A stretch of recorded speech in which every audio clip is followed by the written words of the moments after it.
أعزائي مشاهدي قناة شمس العالم الذهبية، لو تبحث عن معلومات عن الكونجستال اللي بيستخدم لعلاج نزلات البرد والإنفلونزا، في منه إشراب للأطفال وفي منه تابلس للكبار.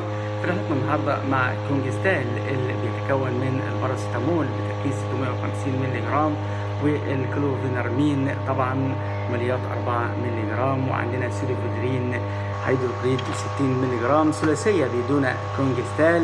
لكن بيختلف التابلس عن الشراب في رحلتنا اعزائي مشاهدي قناه شمس العالم الذهبيه مع كونجستال.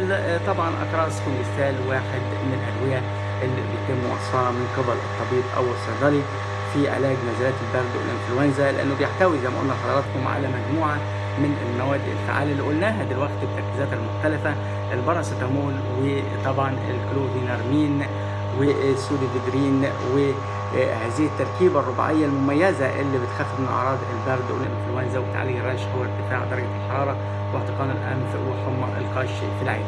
طبعا لو جينا نتكلم عن اهم دواء استخدام الكونجستال، بيتم وصفها طبعا لعلاج درجه الحراره المرتفعه، بتخفف من الحمى، بتعالج الانفلونزا، بتزيل الاحتقان.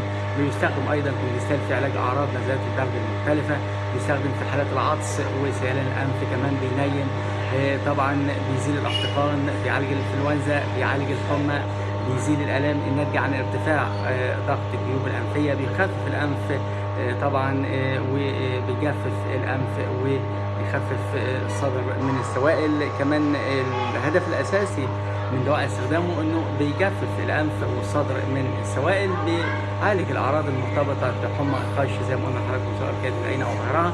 كمان كونجستال بيعالج الاعراض المرتبطه بالحساسيه المختلفه، وبيعالج ايضا الصداع كاحد اعراض حمى القش او نزلات البرد او الحساسيات المختلفه.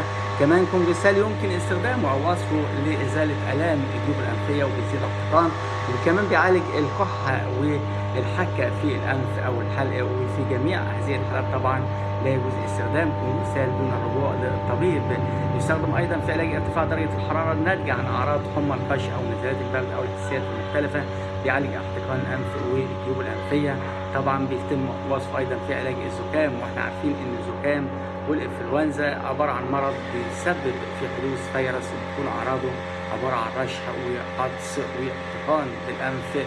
والنهارده معانا كونجستال اقراص وشراب للاطفال سعره 10 جنيهات ونص، اقراص سعر الشريط 9 جنيه 75 قرش، يعني العبوه فيها 20 تابلت ب 19 جنيه ونص.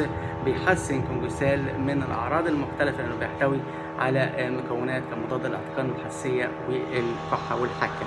لو جينا نتكلم عن دواء كونجستال للبرد والانفلونزا، كونجستال واحد من الادويه اللي بيتوفر على هيئه اقراص وشراب. بيحتوي كونجستال على الباراسيتامول والكلوفينارمين والسوليفيدرين اللي بيستخدموا في علاج نزلات البرد والحكه وطبعا المختلفه.